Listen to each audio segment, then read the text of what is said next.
The tow truck's engine growled like a beast in the morning silence. Jack Wallace shot up from his recliner on the porch, coffee sloshing from his mug as he heard the unmistakable sound of chains rattling against steel.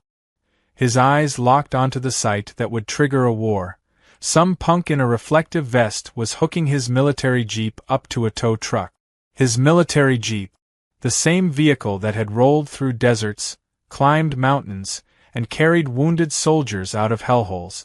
And now, a bunch of clipboard-wielding suburban overlords had the audacity to take it away like it was some abandoned grocery cart in a parking lot. Jack's boots hit the pavement before his brain had fully processed the absurdity of what he was witnessing. The kid operating the tow truck, 20-something, maybe younger, still chewing on a fast-food breakfast sandwich, glanced at him with the dull indifference of someone who'd been yelled at 100 times before. But this was different. This wasn't some angry homeowner in pajama pants. This was a man who had commanded battalions, stared down enemy fire, and personally chewed out senators without blinking. "Son, I'm gonna need you to unhook that Jeep," Jack said, voice level, but carrying the weight of decades of authority. The kid wiped mustard from his mouth with the back of his hand. "Orders from the HOA, sir. Says here it's an unauthorized vehicle. Been marked for removal." Jack stepped closer, reading the paperwork the kid held out like a shield. His name wasn't even on it. Just a generic citation claiming his Jeep was a visual obstruction, and that, as a non-member of the Homeowners Association, he was subject to penalties. "You sure you want to go through with this?"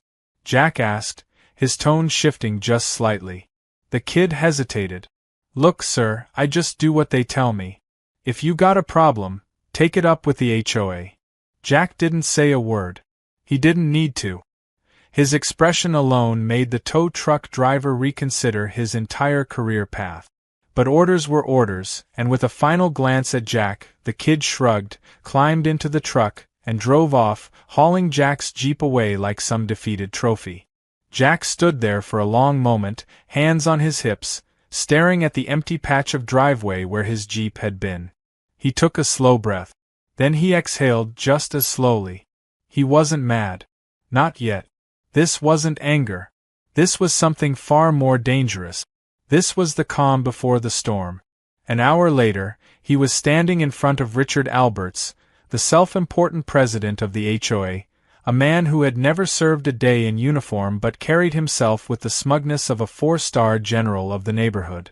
Richard sat in a ridiculous little golf cart, clipboard in hand, sipping an iced coffee like he was presiding over an empire. "Ah, Mr. Wallace," Richard said, not bothering to stand. "I was expecting you." Jack didn't return the pleasantry. "Where's my Jeep?" Richard let out a small, satisfied sigh. "Towed, per HOA regulations. You've refused multiple requests to register as a member, and as such, your vehicle is in violation of our neighborhood standards."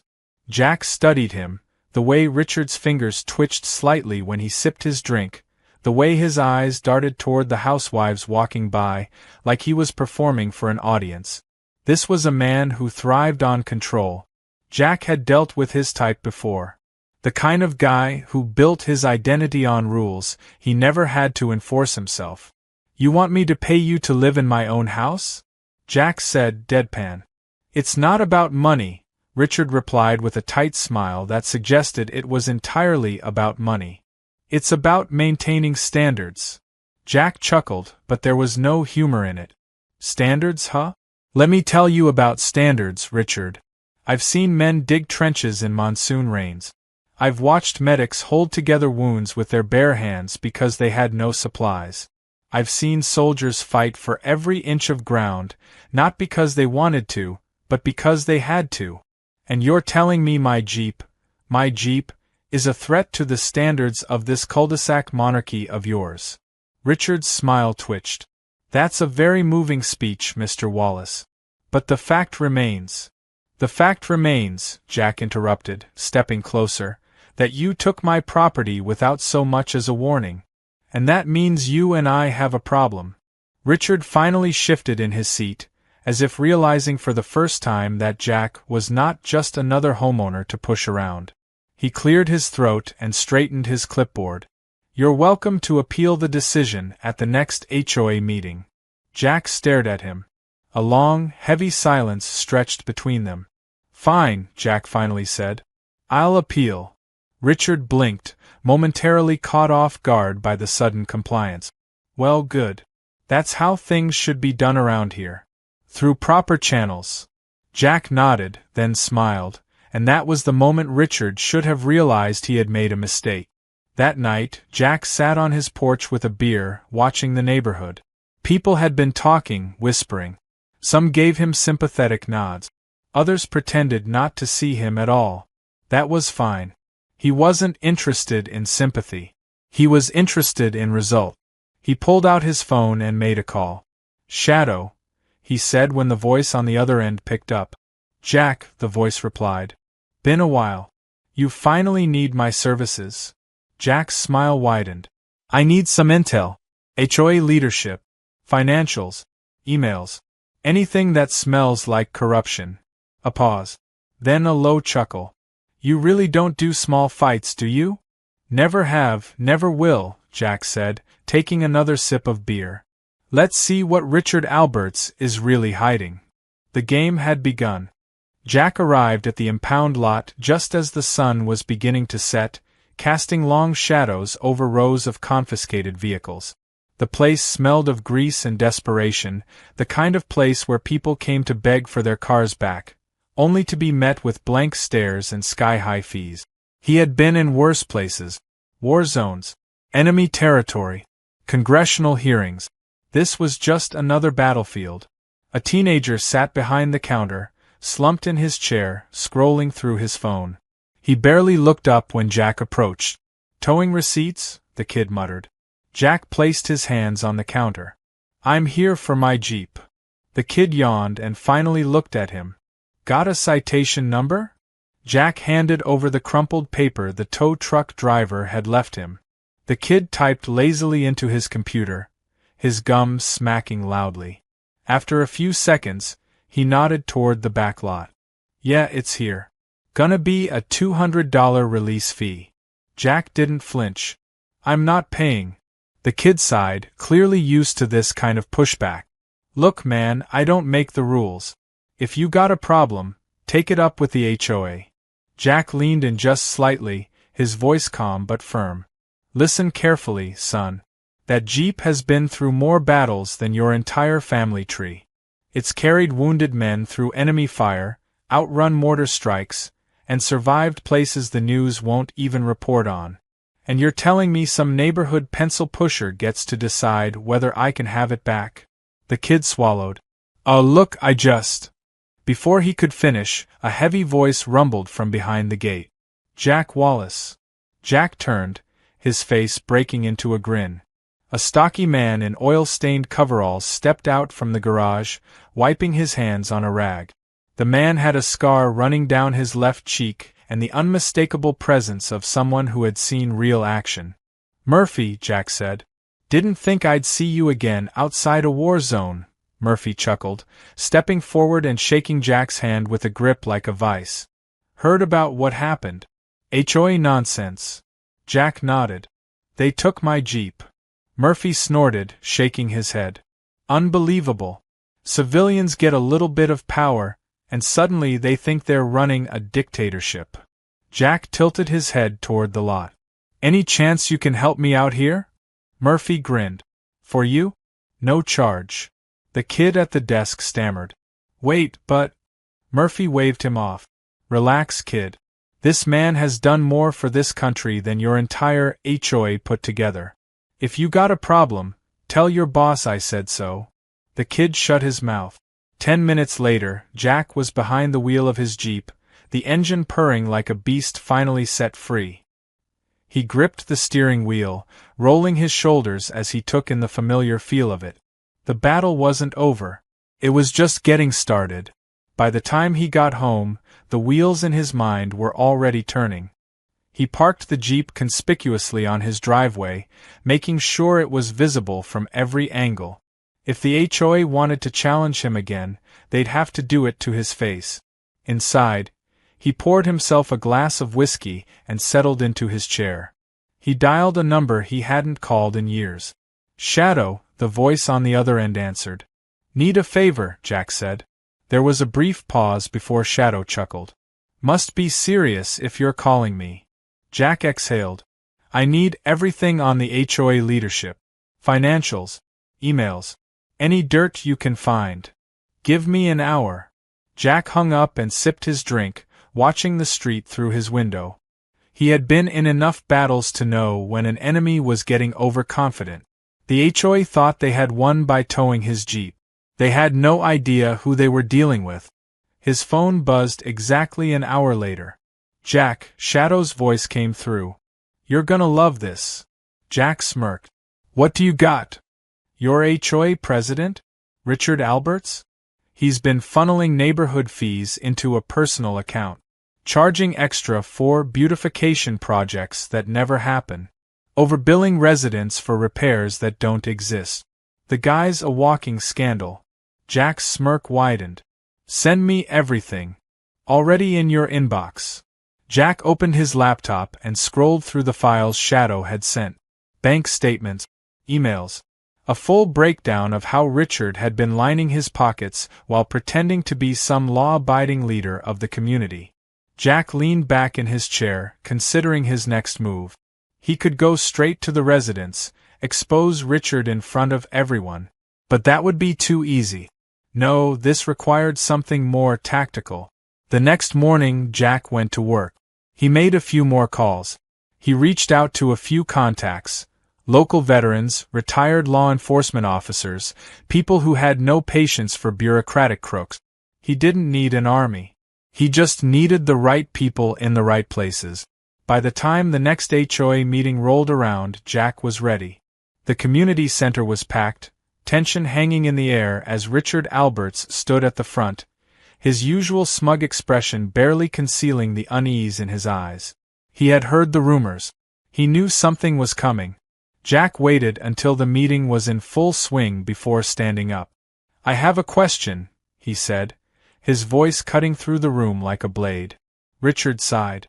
"Mr. Wallace, if this is about your vehicle—" "This is about you," Jack interrupted.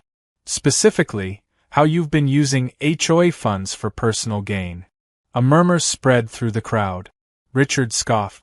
"That's a ridiculous accusation." Jack held up a folder. "Bank statements say otherwise." Silence. One of the board members shifted uncomfortably. "Is this true, Richard?" Richard tried to regain control. "This is obviously some kind of misunderstanding. I can explain." Jack stepped forward. "Save it. You've been charging people for non-existent projects. You've been embezzling funds while threatening homeowners with fines and citations. And I've got the proof right here." Richard's face turned a deep shade of red. This is an invasion of privacy." Jack smiled. "Funny. That's exactly what I thought when you stole my Jeep." The room erupted. Homeowners shouted questions, demanding answers. The board members whispered among themselves, distancing themselves from Richard with every passing second. Jack stepped back, watching the chaos unfold. This wasn't his battle anymore. He had delivered the strike. The neighborhood would take care of the rest. As the meeting ended in a flurry of accusations and panic, Jack walked out, hands in his pockets, whistling to himself. Richard Alberts had spent years treating the HOA like his personal kingdom. Now, his empire was crumbling. Richard Alberts had always been a man who thrived on control. For years, he had ruled the HOA like a king, wielding citations and fines like weapons. But now, standing in front of a room full of angry homeowners, his power was slipping through his fingers. His carefully constructed empire was unraveling, and the worst part was that he had no idea how to stop it. Jack watched from the back of the room, arms crossed, as residents bombarded Richard with questions he couldn't answer. Where had their money gone? Why had fees increased while nothing in the neighborhood had actually improved? Why were some homeowners getting special treatment while others were getting their cars towed for no reason? Richard stammered through half-hearted explanations, but no one was buying it.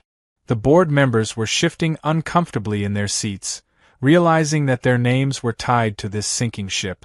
One of them, an older woman with sharp eyes and a lifetime of experience reading people, finally spoke up. "Richard, is it true?" she asked, her voice cutting through the chaos. "Did you misuse HOA funds?" Richard opened his mouth, but no words came out. The silence that followed was deafening. Jack smirked to himself. He had seen this before, in a different setting. A leader caught red-handed, trying to save face, but the room had already turned against him. There was no winning this fight. Richard was done, and he knew it. "I think we should vote," another board member said. Effective immediately. It wasn't even a debate. The votes came in, and just like that, Richard Alberts was removed as HOA president. His face had gone pale. His hands clenched into fists as he tried to process the sudden downfall. 1 minute he had been the king of the cul-de-sac. The next, he was just another homeowner with no power. Jack stepped forward, just close enough for Richard to hear him.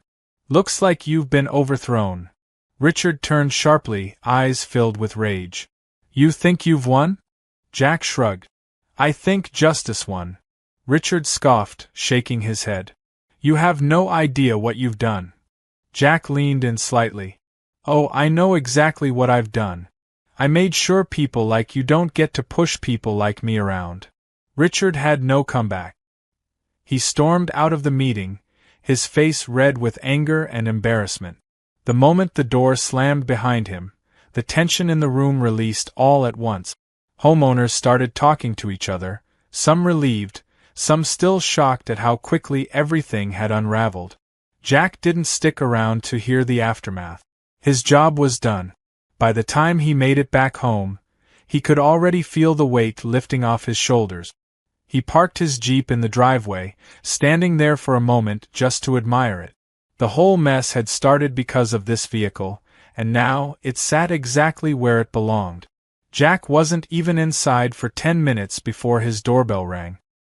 He opened it to find one of the former board members, the same older woman who had been sharp enough to see through Richard's nonsense. "Mr. Wallace," she said with a small smile. "That was quite the performance back there." Jack nodded. "I just pointed out the facts." "Well, I think we could use someone like you." Jack raised an eyebrow. "Oh." She folded her arms. "We're going to need a new HOA president. Someone who understands leadership. Someone who knows how to stand up to corruption." Jack almost laughed. "You want me to run the HOA?" "Not run it. Fix it." Jack thought about it. He had spent his entire life leading people, commanding forces, fighting battles, and now, in retirement, he had planned on taking it easy. But then again, he had always believed in doing what was right. If that meant stepping up one more time, so be it. "I'll consider it," he said finally. She smiled, giving him a knowing nod. "That's all we ask." As she walked away, Jack glanced back at his Jeep, the battle-worn machine that had carried him through so much. He had thought his days of fighting were over. Maybe they never really were. Maybe some battles just took a different shape. A few days later, Richard Alberts packed up and left town.